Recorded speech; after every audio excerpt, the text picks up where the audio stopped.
tardes tengan todos ustedes. Gracias por seguirnos sintonizando a lo largo de esta magna jornada de este simposio internacional Revolucionando Juntos por la Salud. El día de hoy cerraremos con broche de oro. Nos acompaña un doctor con una carrera y trayectoria inigualables. Él es cirujano general especialista, egresado del Hospital Central de Concentración Nacional de Petróleos Mexicanos. Además, es médico cirujano, egresado de la Universidad Veracruzana. Es excoordinador hospitalario de trasplante de órganos y tejidos por Senatra del Hospital Regional de Poza Rica. Es instructor del curso de ATLS por el American College Surgeons en el capítulo México. También es profesor de la experiencia académica de anatomía humana de la Facultad de Medicina de la Universidad Veracruzana en el campus Poza Rica Tuxpan. Es ex jefe de servicio de urgencias del Hospital Regional de Petróleos Mexicanos en Poza Rica, Veracruz. El día de hoy nos hablará de la donación y trasplante de órganos en tiempos de COVID. Un tema verdaderamente interesante y fundamental en nuestros días. Él es el doctor Andrés Delgado Rivera. Adelante, doctor. Agradezco la invitación a este simposio de temas de medicina. En esta ocasión voy a compartir con ustedes un tema, pues para mí, de alta relevancia en estos tiempos, y se trata acerca de la donación y trasplante de órganos en tiempos de COVID y las acciones que como personal de salud debiéramos todos emprender, no nada más en este tiempo de pandemia, sino también como parte del conocimiento para los médicos generales, los médicos en formación, todo el personal sanitario que participa en la atención para estos pacientes que necesitan de un órgano. A continuación voy a compartirles esta presentación en mi pantalla y ustedes, para dar inicio a esta plática. Bien, mi nombre es Andrés Delgado Rivera, soy cirujano general, es coordinador hospitalario de trasplantes del Hospital de Petróleos Mexicanos de Poza Rica, Veracruz.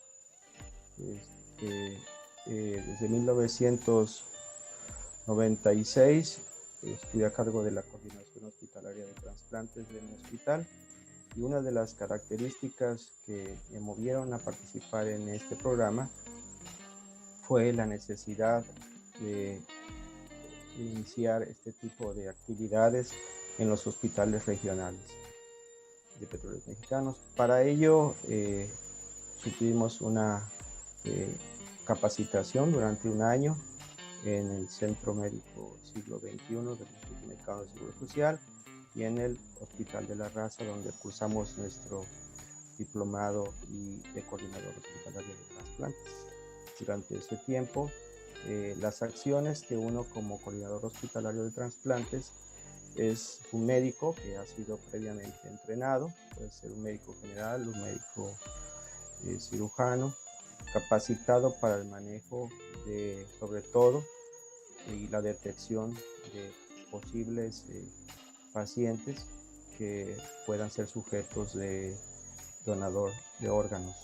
Así también nosotros evaluamos y realizamos el diagnóstico de muerte cerebral, o al menos estamos ante la supervisión y mantenimiento del donante. Así como también participamos de manera activa para el abordaje familiar y planificación de la logística para la extracción de órganos y tejidos para trasplante.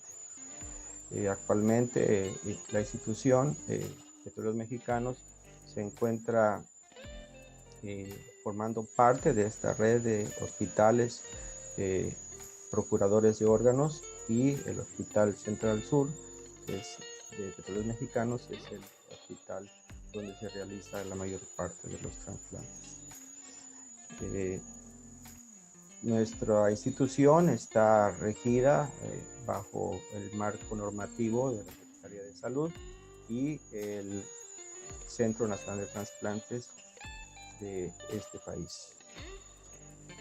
Para que nosotros podamos hacer nuestras actividades lo mejor posible, tenemos que tener una integración con todo el personal de salud que participa alrededor de la presencia de un posible donante. Esto es a través de la notificación cuando y detección de un paciente que se encuentra en el servicio de urgencias o en el servicio de cuidados intensivos y en donde hay la posibilidad de que este paciente sea donador porque es sujeto de un diagnóstico de muerte cerebral.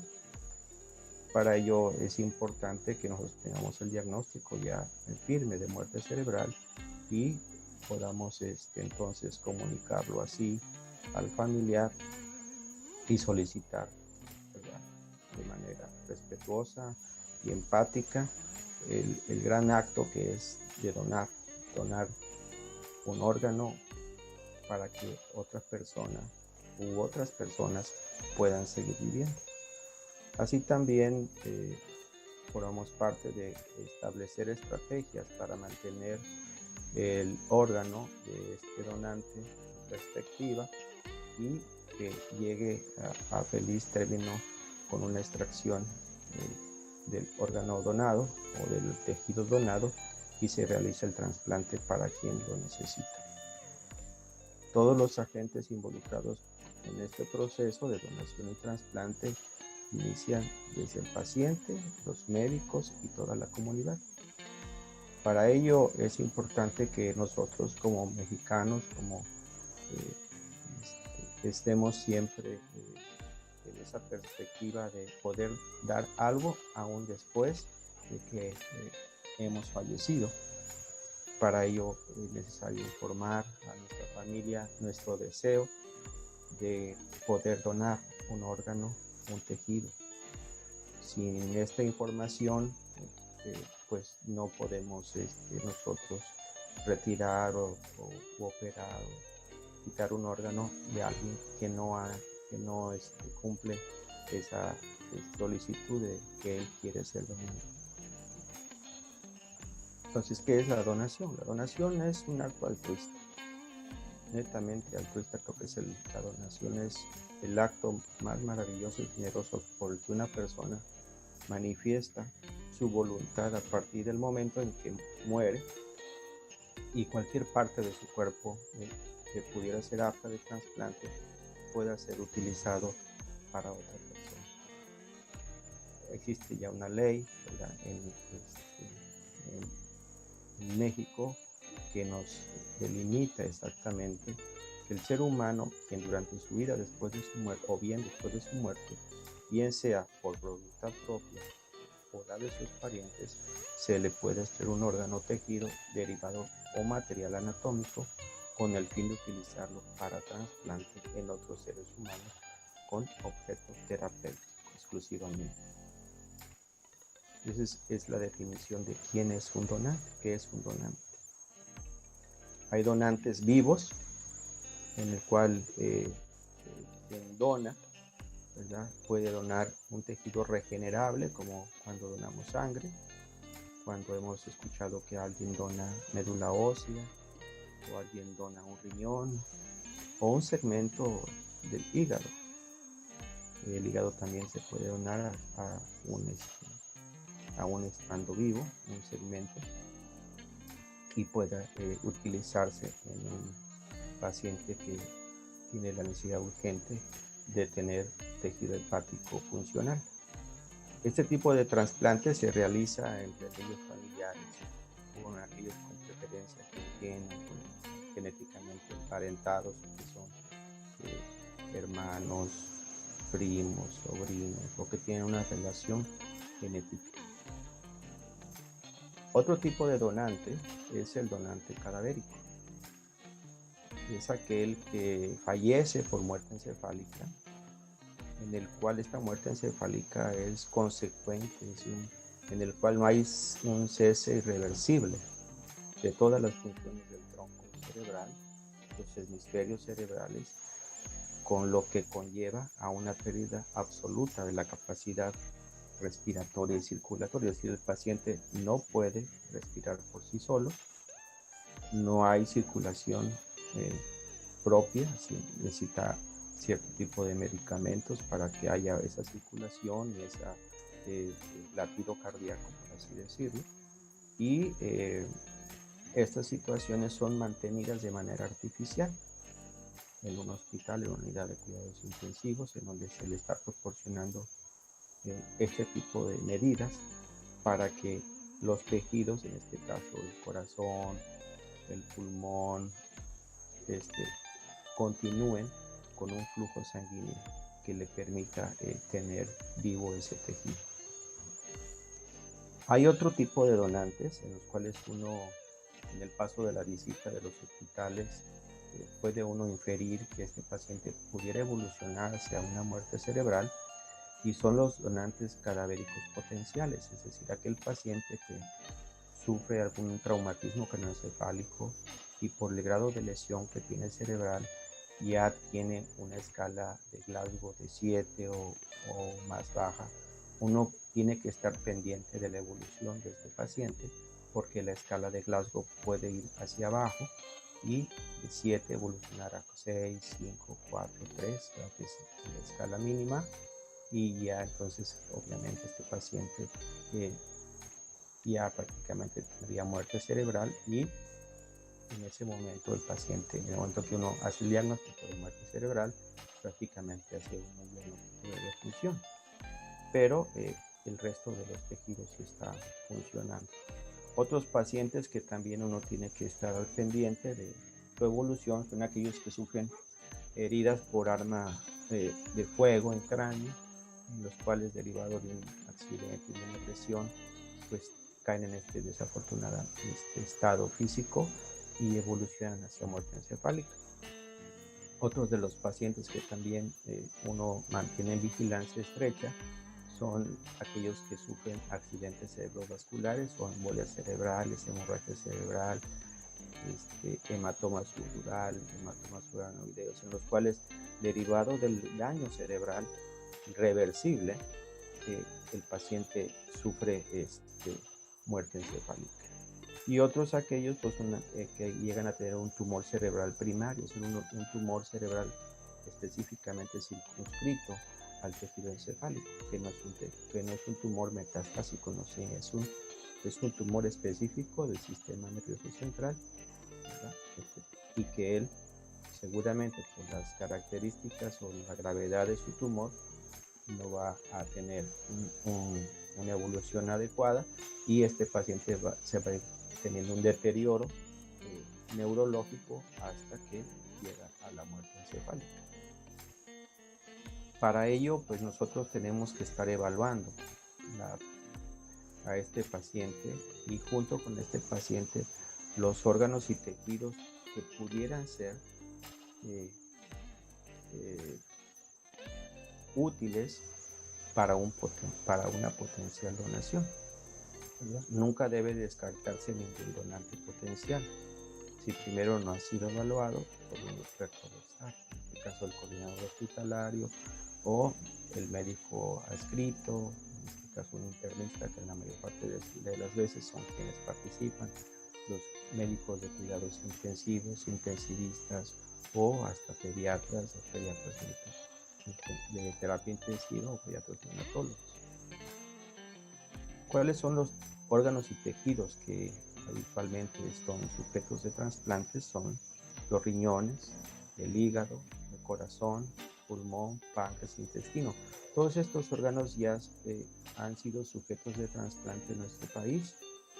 Así, y los que más frecuentemente tejidos se han procurado son córneas, para trasplante de córnea, piel, en pacientes quemados, por ejemplo, huesos, ligamentos, tendones, válvulas cardíacas, el tímpano, o cadenas de huesecillos del oído interno.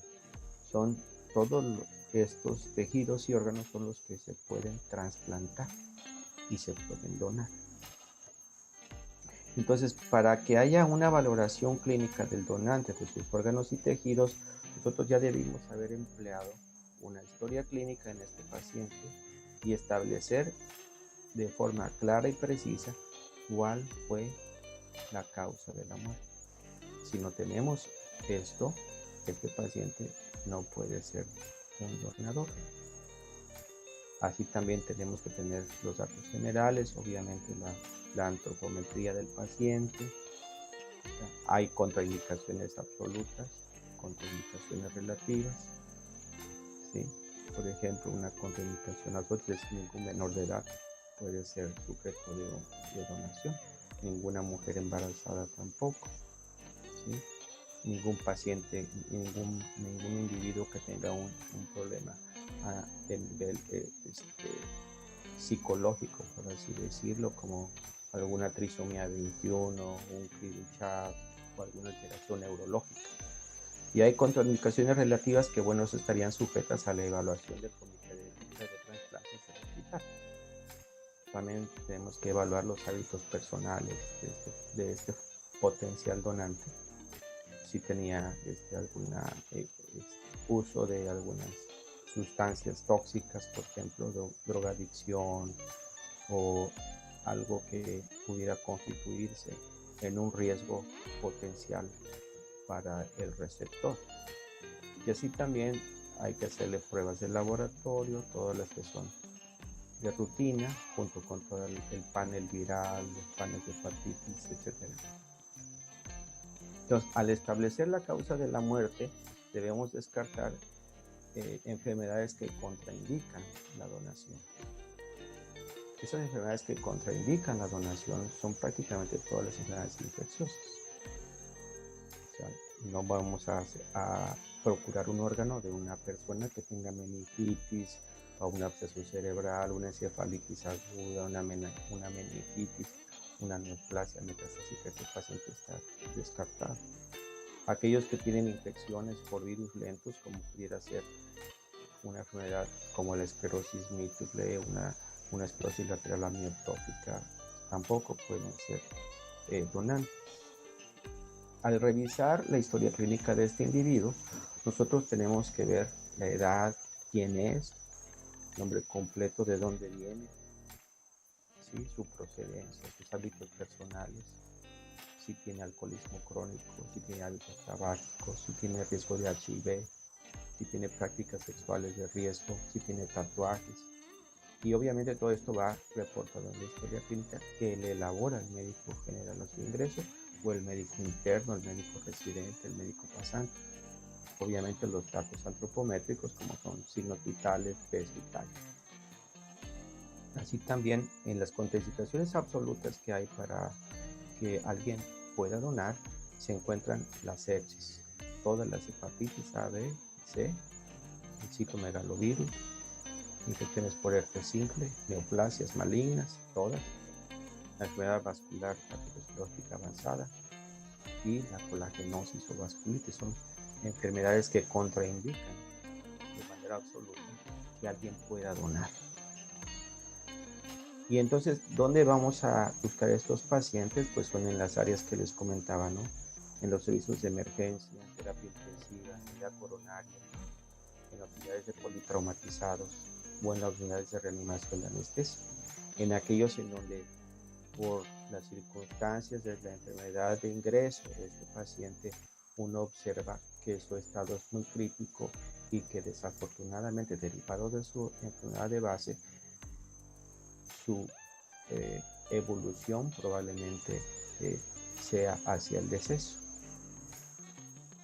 Entonces nosotros tenemos que tener en algunos pacientes que por su padecimiento neurológico desarrollan muerte cerebral, tenemos que realizar una serie de pruebas en la cama del paciente que nos permitan tener el diagnóstico de muerte cerebral. En México, pues obviamente en la Constitución dice, bueno, ahí, ¿cuándo te puedes determinar que ya estás muerto? Por así decirlo. Uno es parada cardiorrespiratoria y lo que es muerte encefálica, muerte cerebral. Entonces, tenemos que cubrir que efectivamente este paciente tiene muerte cerebral y que puede uno dictaminar la hora y el fallecimiento. Si le late el corazón, sí.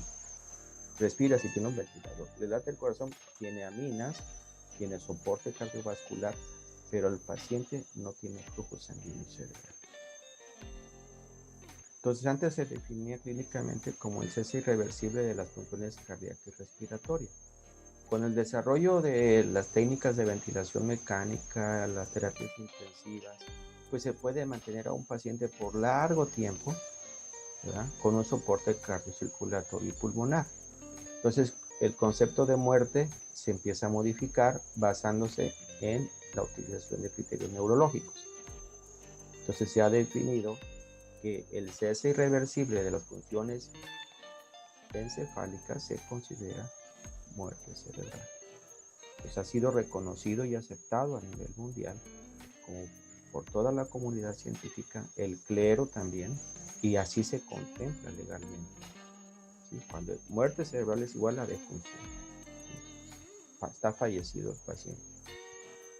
En este caso ya no es paciente, es un cuerpo, ¿no?, que está sin vida prácticamente, más que la función pulmonar y la función circulatoria pues está siendo mantenida por el ventilador volumétrico, por el uso de aminas, por de sustancias que coadyuvan a que haya un flujo sanguíneo a través de mantener adecuadamente la bomba cardíaca. Entonces, la muerte encefálica la vamos a definir como el cese irreversible de todas las funciones y las estructuras neurológicas intracraneales, tanto de los hemisferios cerebrales como del tronco encefálico, con incapacidad para mantener una homeostasis corporal.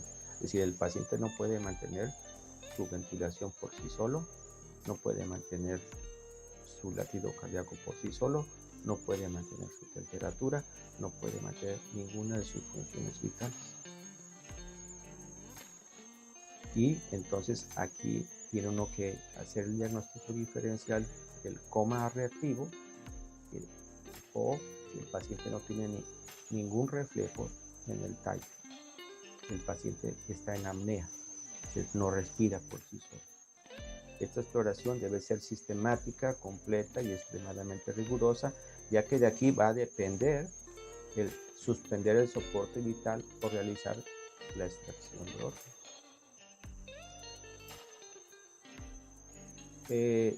Cuando decimos que el paciente tiene un coma estructural de carácter irreversible, debe existir una evidencia clínica y constatarse que efectivamente por una imagen hay una lesión grave del sistema nervioso central que es incompatible con la vida, y en este caso es más compatible con una situación de muerte cerebral. Entonces, ¿quiénes son los que llegan a estas instancias? Los pacientes que tienen trauma craneoencefálico severo, los pacientes que tienen encefalopatías anóxicas, o bien que tienen tumores craneales del sistema nervioso central. Entonces viene uno y explora al paciente desde el punto de vista neurológico y observa si el paciente tiene reflejo fotomotor, reflejo corneal, reflejo oculocefálico, reflejo oculovestibular, reflejo nauseoso, reflejo tusígeno y tiene test de apnea. Es decir, ninguno de estos reflejos lo tiene. Y el test de la apnea, pues el paciente está con un ventilador, está intubado, apagas el ventilador y el paciente está en apnea.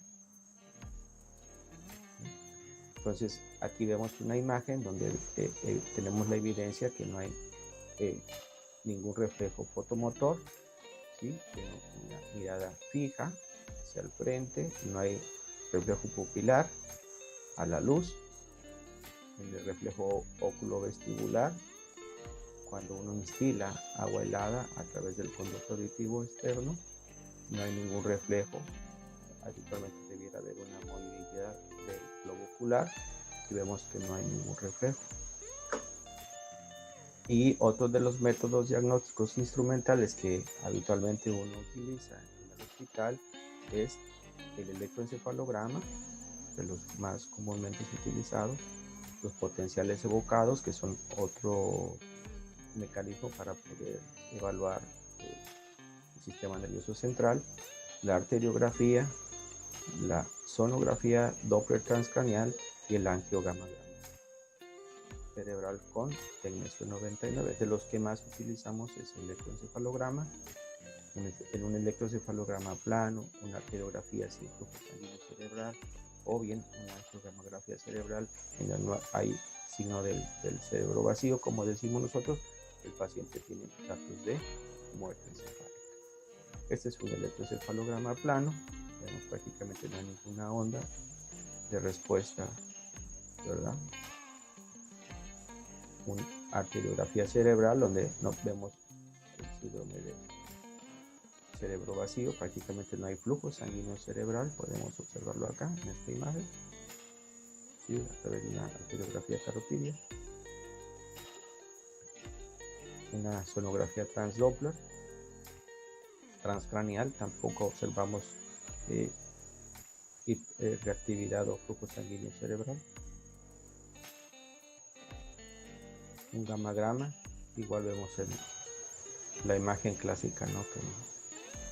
Del cerebro vacío, no hay flujo sanguíneo cerebral. Y los aspectos legales pues se deben de cumplir a pie juntillas, tanto desde el punto de vista de lo que marca la ley, como si el paciente fue sujeto de un evento traumático en vía pública, o por un accidente, o por una situación de trauma contundente en donde hubo violencia.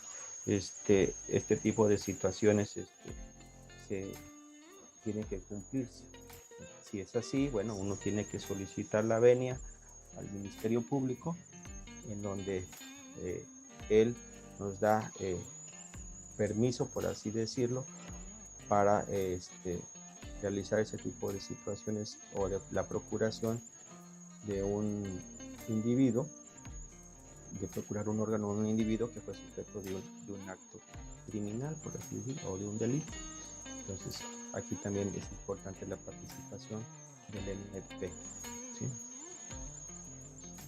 Entonces, dice aquí, para los efectos de esta ley, la muerte cerebral podrá ser establecida en alguna de las siguientes formas. La presencia del conjunto de los siguientes signos clínicos: falta de respuesta muscular, ausencia de reflejos de estímulos externos, cesación de la respiración espontánea comprobada, previa oxigenación por 10 minutos, pupilas fijas, midriasis y ausencia del reflejo corneal, cesación de toda actividad eléctrica del cerebro determinada por el electroencefalograma, ausencia de respuesta óculo-vestibular, que somos la que manejamos cuando se instilaba el líquido frío a través del conducto auditivo externo, y no habrá muerte cuando en el ser humano se evidencien cualquiera de las siguientes condiciones. Es decir, si el paciente tiene una alteración tóxica o metabólica reversible, pues obviamente estas pruebas caen, no pueden ser valederas. Que el paciente esté en hipotermia inducida, ¿sí? O que legalmente existe muerte cerebral, así cuando conste en la declaración suscrita por 3 o más médicos que no formen parte del equipo de trasplante. Es decir, quien firma y quien da fe de que el paciente ha fallecido o que tiene muerte cerebral es el neurólogo, el médico intensivista, el jefe de servicio de medicina interna o de terapia intensiva, y ellos, ¿verdad?, que no participan en el proceso de donación, son quienes, mediante esa declaración suscrita y firmada, verifican que efectivamente el paciente tiene muerte encefálica. Y ya al contar con ello, bueno, es importante que este paciente hace necesario mantenerlo, es decir, que continúe sus órganos vitales manteniéndose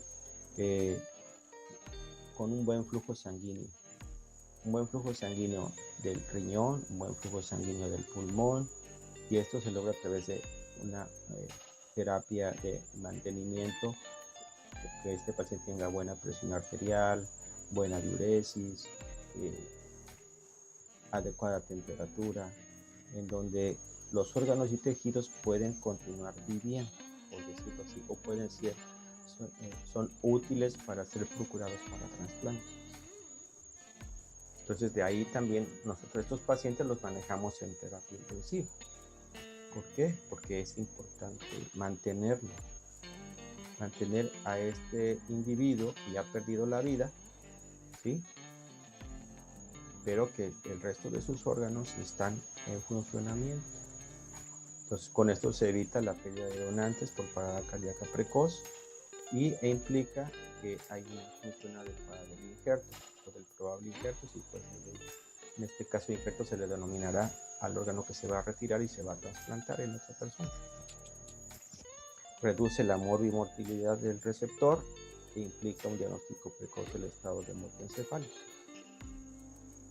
¿Dónde los vamos a mantener estos pacientes? Obviamente hay que darle mantenimiento hemodinámico, ventilatorio, electrolítico, adecuada función renal, que esté orinando, que tenga líquidos electrolitos normales. Si tiene problemas de glucosa, hay que controlar la glucosa. Si tiene problemas metabólicos, pues hay que manejarlos. Es un paciente que desafortunadamente ya perdió la vida, pero como él ha dicho en vida a su familia, o ha firmado, o tiene ese acto de altruismo, él es una persona o es un individuo que hay que tratarlo siempre a todos, ¿verdad?, de la mejor manera. No porque ya tiene muerte encefálica ya el paciente o porque ya falleció, no le debamos de procurar todas las condiciones médicas y de salud o sanitarias que se deban de dar para que esté en condiciones adecuadas para que se cumpla su última, vamos a decir, su última declaración en vida, donde él quería donar, porque quería seguir viviendo tal vez en otra persona o por las causas que haya decidido que él quería donar un órgano o un tejido. Entonces todo eso se respeta.